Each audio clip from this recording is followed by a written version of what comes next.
Maravilha, que bênção, maravilha. Paz seja com todos, pessoal. Tudo bem, gente? Tá tudo bem com vocês?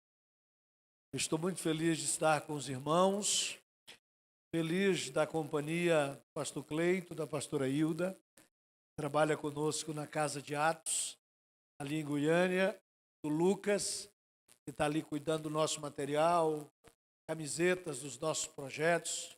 Ó, camiseta bonita, fica em pé aí, Marcelo. Ó, camiseta bonita dessa aí, tá vendo? Júnior está com uma semelhante, já. Vocês podiam formar uma dupla de dois e cantar. Tá bom? Na saída, quem desejar adquirir camisetas e bonés, a gente tem aí. A venda desse material serve para ajudar a sustentar os projetos missionários que nós lideramos, tá bom? É uma honra estar com vocês hoje no encerramento do Incendiatos. O que é o Incendiatos? O Incendiatos é uma conferência com o objetivo de gerar cultura de avivamento na igreja brasileira. Não, nós não viemos aqui trazer o avivamento para vocês. Nós viemos aqui mostrar para vocês onde é que ele está. Agora, cabe a cada um de vocês encontrá-lo. Quem está comigo aí? Aleluia! No princípio criou Deus os céus e a terra. A terra, porém, estava sem forma e vazia, e havia trevas sobre a face do abismo. Havia um caos instalado na terra. Havia desordem na terra.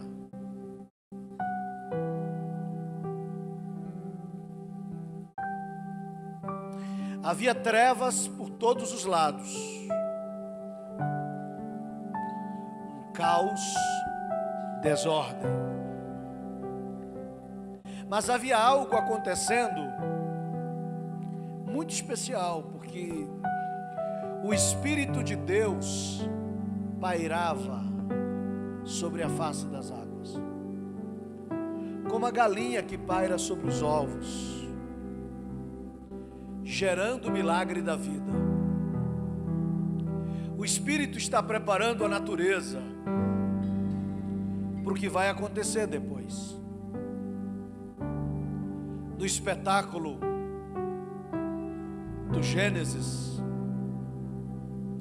do céu uma voz de comando, dizendo: haja luz. Não, Deus não estava criando a luz, como a gente é, às vezes, induzido a acreditar. Na verdade, Deus não criou a luz. Deus criou muita coisa, mas Deus não criou a luz. Deus é luz. Deus é luz. Então, quando o Pai diz haja, Ele não está dizendo seja criado. Ele está dizendo se manifeste, apareça luz. Você tem ali o cenário mais perfeito de um avivamento. Você tem um caos instalado. Você tem uma operação especial do Espírito. Você tem uma voz de comando do céu, dizendo para o Filho: apareça. Quando Deus diz haja luz, Ele está chamando o Filho para se manifestar. O Verbo. No princípio era o Verbo, e o Verbo estava com Deus, e o Verbo era Deus. Ele estava no princípio. Por meio dele foram criadas todas as coisas, e sem ele nada do que foi feito se fez. Ele estava desde o princípio com Deus. Ele é a luz dos homens. Então, quando o pai diz haja luz, o pai está chamando o filho para aparecer, o filho para se manifestar, o filho para assumir o palco do espetáculo do Gênesis, no meio do caos. E o Espírito estava fazendo o quê? Estava preparando a natureza, preparando o ambiente para que a natureza começasse a aguardar com grande expectativa a manifestação do Filho. O Filho que chega, e quando o Filho chega, a luz chega, houve luz. As coisas começam a mudar. Passa o primeiro dia, passa o segundo, passa o terceiro. No quarto dia, Deus cria 2 luzeiros, um para iluminar o dia e o outro para iluminar a noite, o sol e a lua. E Deus dá uma ordem a eles, porque a partir do quarto dia serão eles, estes luzeiros, que vão dar destino, que vão definir rumos, que vão apontar estações, meses, anos, dias. Serão eles que vão reger o tempo a partir de agora. Eles não têm luz própria, não. Eles foram criados para manifestar a luz do Filho. E a partir daí, do quarto dia, depois de 3 dias, a terra começa a ser governada por 2 luzeiros, um que possa representar o dia e o outro para governar a noite. Esse é o cenário perfeito do avivamento. O caos está instalado na terra, o Espírito está trabalhando, preparando a criação para a manifestação do Filho, para a manifestação da luz. A luz chega, altera todo o ambiente, depois ela cria 2 luzeiros e dá a eles a responsabilidade de governo sobre a terra.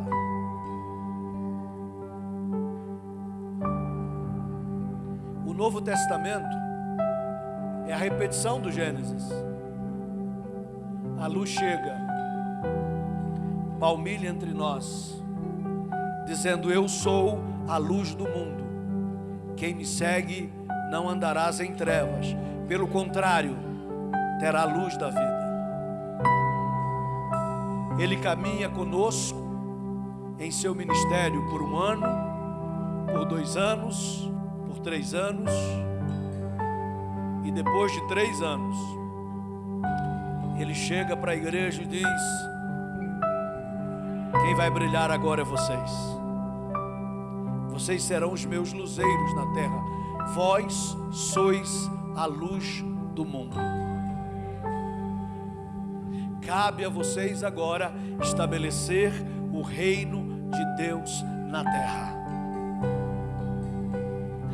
Cabe a vocês estabelecer a vontade do propósito de Deus, a vontade de Deus dentro do propósito eterno.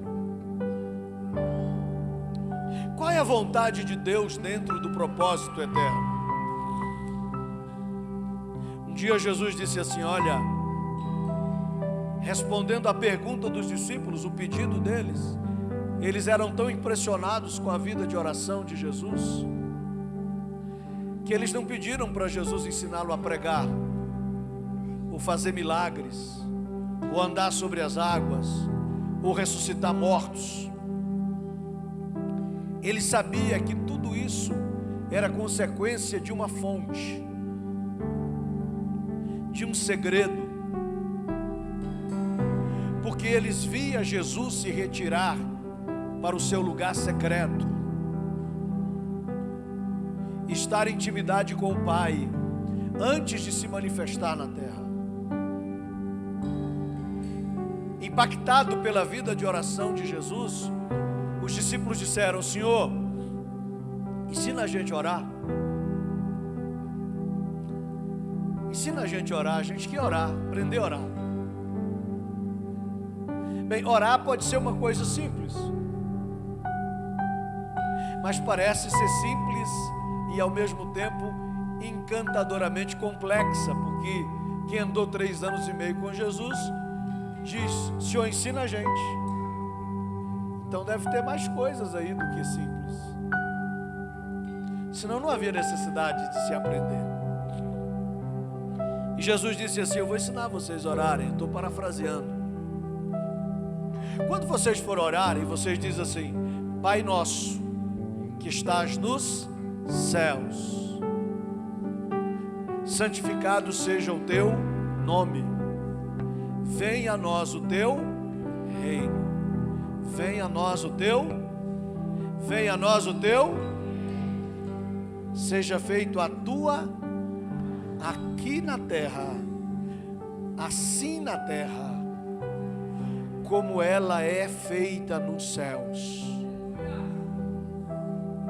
Jesus, eu estou orando para que a tua vontade seja feita aqui na terra, como ela é feita nos céus. Para que o teu reino venha, para que o teu reino venha, para que aqui na terra seja como é nos céus. Se alguém lhe perguntar um dia: qual é a vontade de Deus? A vontade de Deus sempre foi essa: que aqui na terra seja como é nos céus. E Ele pediu e nos ensinou e nos admoestou, dizendo: olha, vocês têm que orar por isso. Então, avivamento não vem só quando a igreja ora. Avivamento vem quando a igreja ora a coisa certa. Tem muita gente orando, mas quais são os seus alvos de oração? Você tem orado para que o reino venha, para que aqui na terra seja como é no céu? Porque essa é a vontade eterna de Deus. Quando o Pai diz haja luz, Ele está dizendo: filho, apareça na terra, traga o reino para a terra, traga o reino para a terra. Quando Jesus diz assim: vocês são a luz do mundo, Ele primeiro nos orientou dizendo: olha, vocês têm que orar dizendo: venha a nós o teu reino. Ele não disse assim: Senhor, Ele não pediu para a gente orar: venha o teu reino sobre o Brasil, estabeleça o teu reino na América do Sul, estabeleça o teu reino na África. Não. Ele não está pedindo para a gente orar, não está ensinando para a gente orar, pedindo que o reino venha sobre a nação. O reino não é para vir sobre a nação, o reino é para vir sobre nós. Venha a nós, os teus filhos, o teu reino. Então o reino vem para dentro de nós. E quando o reino vem para dentro de nós, somos nós que vamos estabelecer o reino nos outros cantos da terra. O reino não vai num presídio sem que a gente vá lá. O reino não entra no hospital sem que os nossos pés entrem. Entende? Porque o reino não está na terra, o reino está dentro de vós. O reino está dentro de você.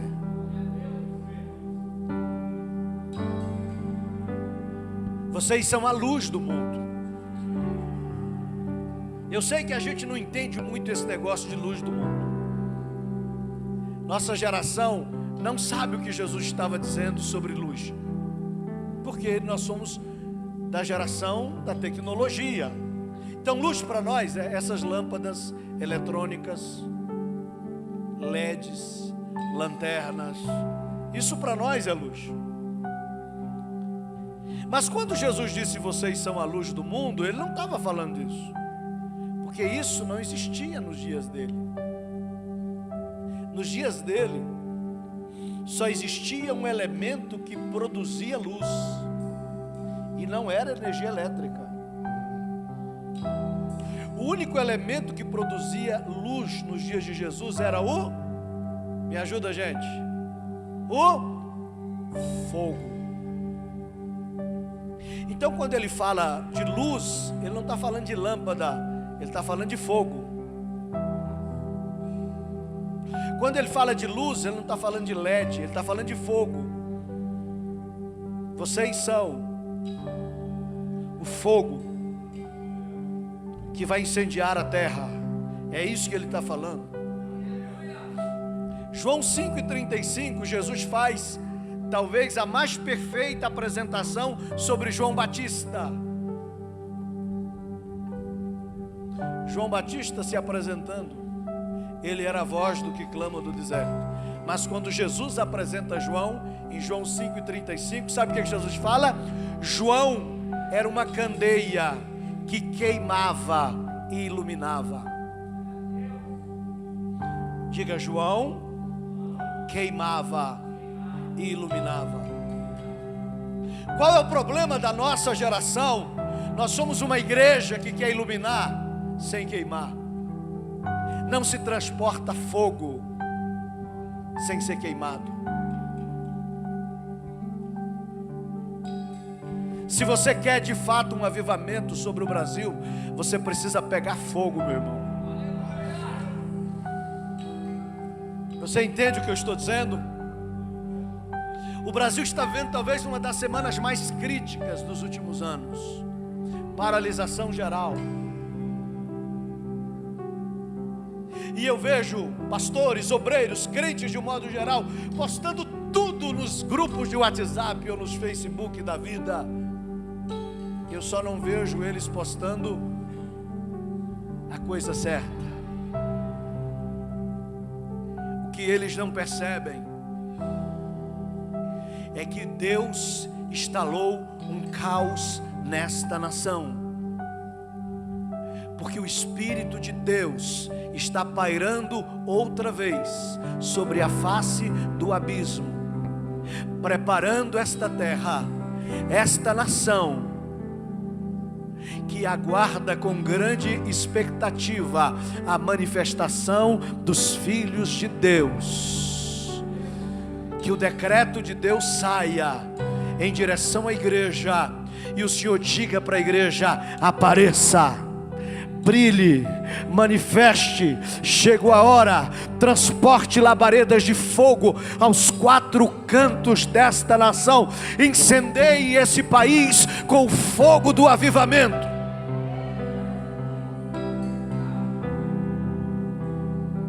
Por quê? Porque o propósito de Deus é que aqui na terra seja como é no céu. E como é no céu? Pergunte para João, o apóstolo, que teve a visão de ir lá em Apocalipse 4 e 5. Sabe o que ele viu? Ele viu o trono estabelecido. E sabe o que mais ele viu? O trono estava rodeado de fogo. Pergunte para Ezequiel, que viu o trono no capítulo 1. E sabe o que ele diz lá? Que do trono saía labaredas de contínuo. Tem algum eletricista aqui? Opa! Sabe o que saía do trono? Corrente contínua. Não era alternada, não. Não é.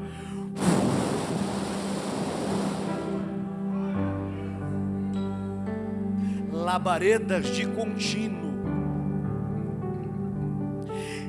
Ezequiel 1:27, ele tem a visão daquele que está sobre o trono. E sabe o que ele vê? Aquele que está sobre o trono, da cintura para baixo, ele é fogo. E da cintura para cima, ele é um metal incandescente que brilha. Aleluia. Sabe o que é isso, meu irmão? Ele está cercado de 4 seres viventes. Ezequiel diz que esses 4 seres viventes têm rodas, e as rodas são rodas de fogo.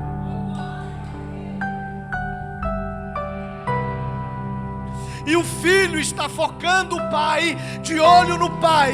O filho contempla o pai 24 horas, 24/7. E é por isso que quando João olha para o filho, os olhos dele é fogo. Então só tem um jeito de você pegar fogo, irmão: chegar perto do trono, ancorar-se no trono e puxar a corda. Ancore-se no trono e puxa a corda. Se deixe queimar. Não existe igreja que reluz sem pegar fogo. Você quer avivamento? Decida se você quer avivamento, porque se quiser, você vai ter que pegar fogo, meu irmão. Você vai ter que ser incendiado nesta terra. Não se transporta fogo frio.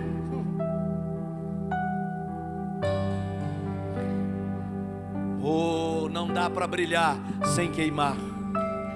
Entende? Não dá para brilhar, reluzir, resplandecer sem pegar fogo.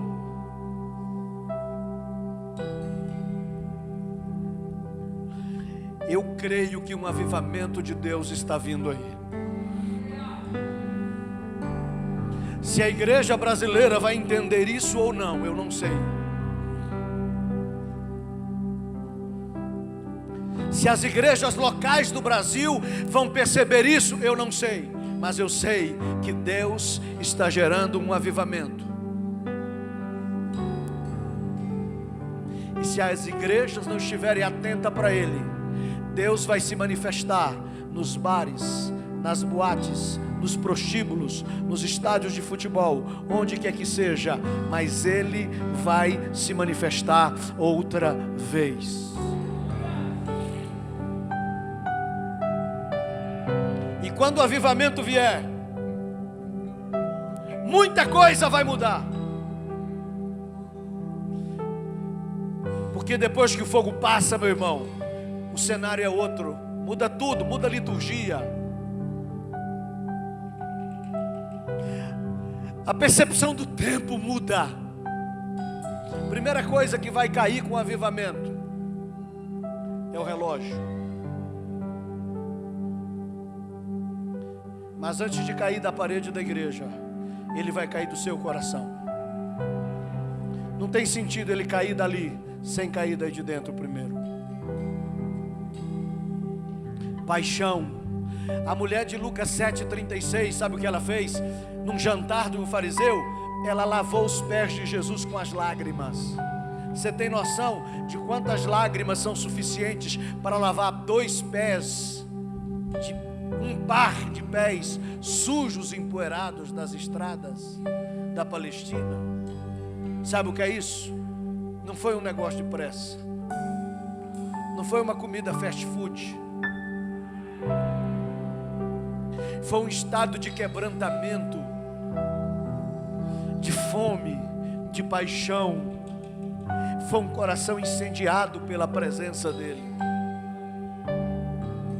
Você quer ver o que é ser incendiado por Deus? Eu vou passar rapidinho aí. Quem está lá no Data Show?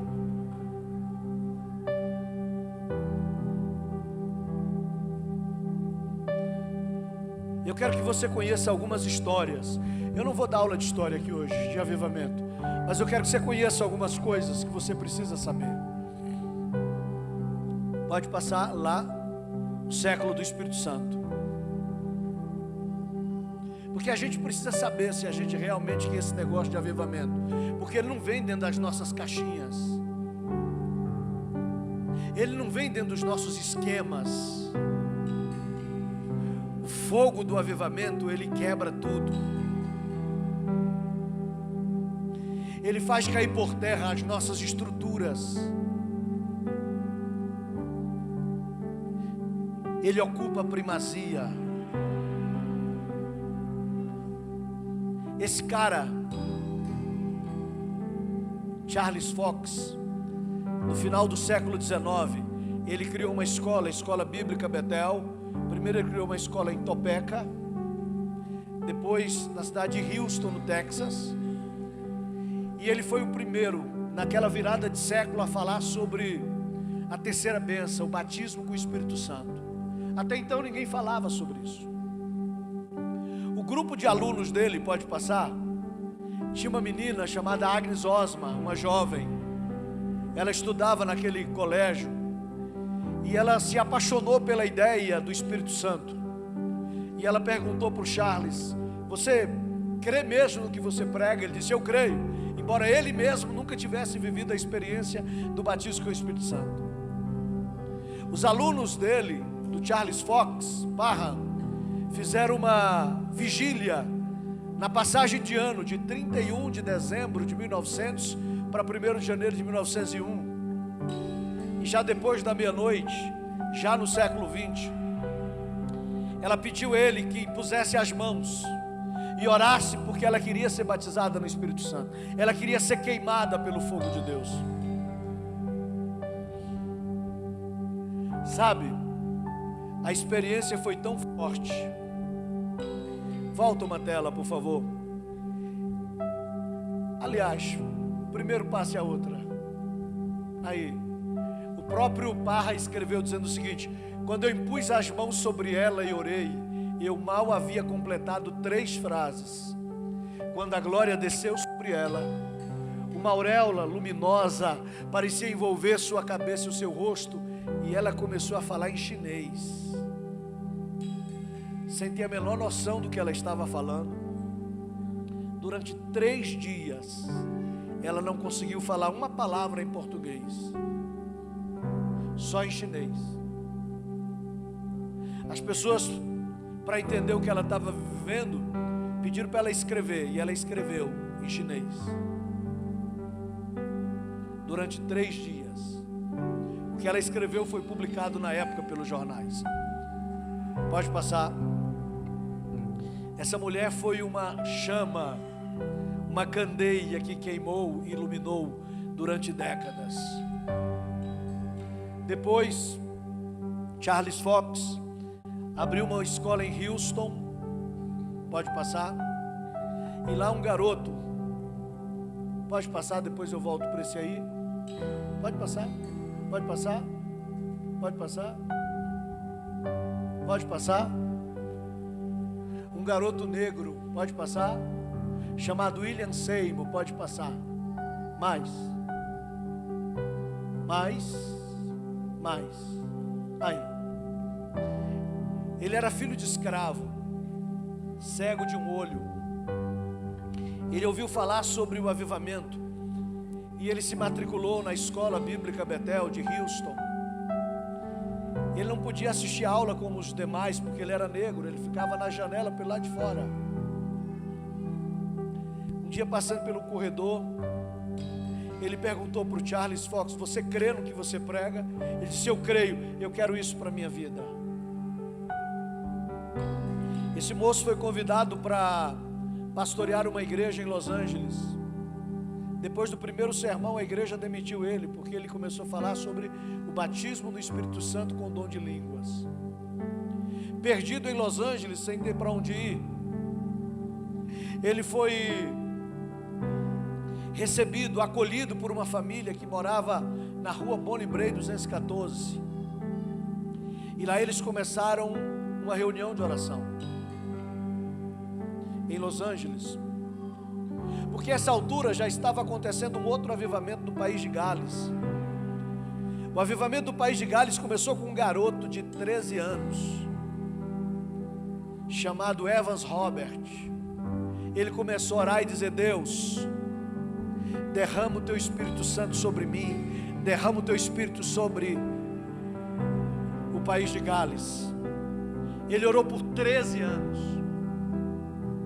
Quando ele estava com 26 anos de idade, ele reuniu um grupo de garotos e de jovens, e eles começaram a orar por avivamento. Dizer: Senhor, quebra-nos, ó Deus, quebranta-nos, ó Deus, quebranta-nos, ó Pai, derrama o teu Espírito sobre nós. Até que um dia, numa reunião, o Espírito desceu de uma forma tão intensa naquele dia, que o avivamento se espalhou por toda a região. Os cultos que costumava terminar cedo passaram aí até as 4 horas da manhã. Havia uma multidão do lado de fora esperando para o culto das 6 da manhã. Os bares da cidade, normalmente lotados, ficaram vazios. Espetáculos de teatros foram cancelados por falta de público. Jogos de futebol foram cancelados. Sabe por quê? Porque na hora de começar o jogo, os jogadores foram tomados de quebrantamento, de choro e de pranto.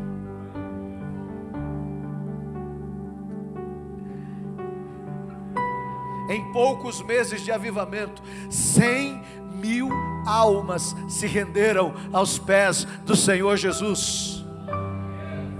Porque em tempos de avivamento, o Espírito faz mais em 1 hora do que a igreja conseguiria produzir em 20 anos. O avivamento se alastrou pelo país de Gales. Enquanto isso, em Los Angeles, havia um jornalista chamado Frank Bartman, e ele ficou sabendo, e ele começou a escrever sobre avivamento, e ele começou a trocar correspondência com Evans Robert. E um dia ele escreveu, volta para mim por favor, pode voltar mais, aí, em novembro de 1905, 5 meses antes do avivamento acontecer em Los Angeles, ele escreveu uma palavra que eu leio quase todos os dias e eu me apodero dela. Ele escreveu num folheto dizendo o seguinte: a correnteza do avivamento está passando pela nossa porta. O espírito do avivamento está chegando, dirigido pelo sopro de Deus, e o Espírito Santo.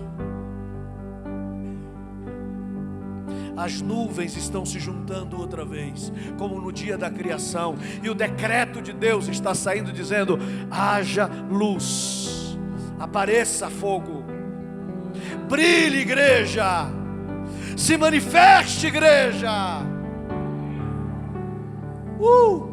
O Espírito está pairando novamente sobre o Brasil, aleluia. O Espírito está pairando novamente sobre a nossa terra, e o decreto de Deus vai sair, e Deus vai determinar: apareça igreja. Mais uma vez o vento do avivamento está soprando ao redor do mundo. Quem está disposto a pagar o preço e responder ao chamado, para que em nosso tempo, em nossa geração, nós possamos viver dias de visitação divina?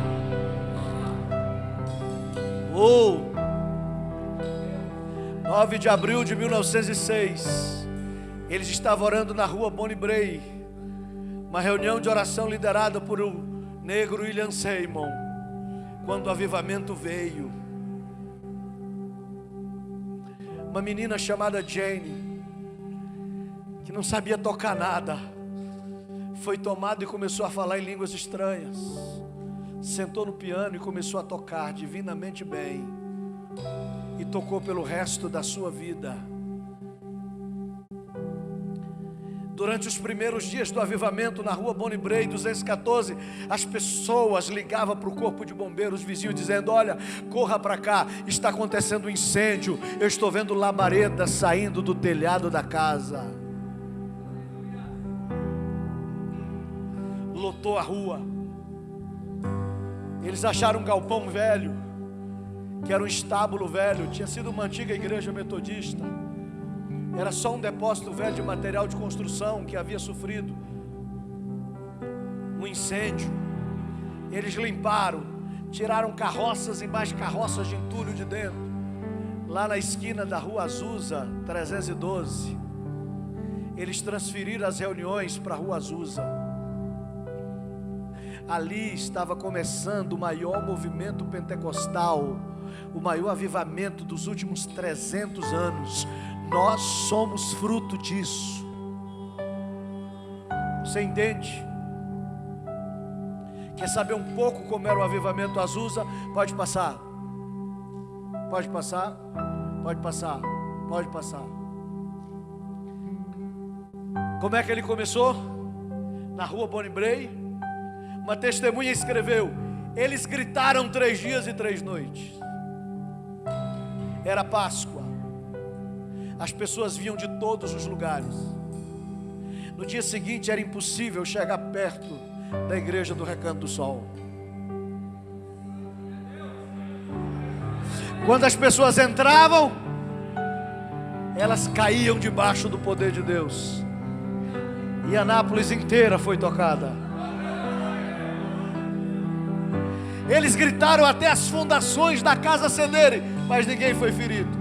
Durante esses 3 dias, havia muitas pessoas que receberam o batismo, os doentes foram curados e os pecadores eram salvos assim que entravam.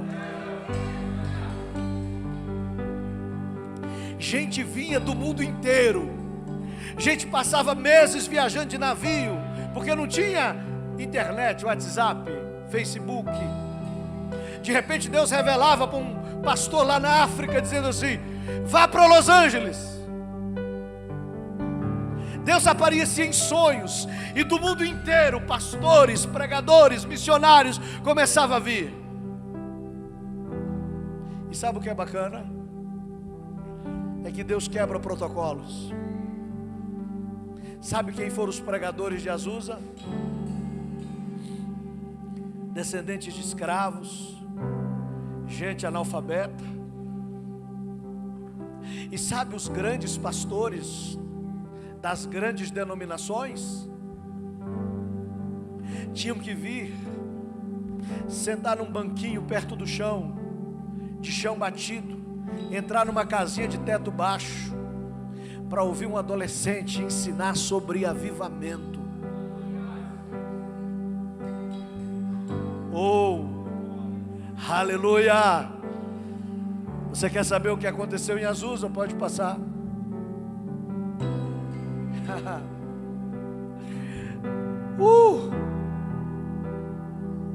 Havia um espírito geral de humildade manifesto na reunião.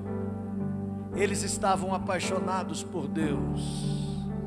Sabe o que é avivamento? É quando o fogo vem. Que o teu reino venha. Que o teu reino venha sobre nós. Venha a nós o teu reino. Ei, quando o reino vem, o rei vem. E sabe como é o rei? Da cintura para baixo ele é fogo, e da cintura para cima é um metal incandescente. E quando ele vem, ele traz o trono, ele estabelece o trono dentro de você. E sabe como é o trono? O trono é fogo. É fogo. Então não existe avivamento sem fogo. Não existe avivamento sem fogo. Quem está em avivamento perde a compostura. Você entende isso? Pode passar. Pode passar. As reuniões foram transferidas para a Rua Azusa. Isso foi um jornalzinho da época.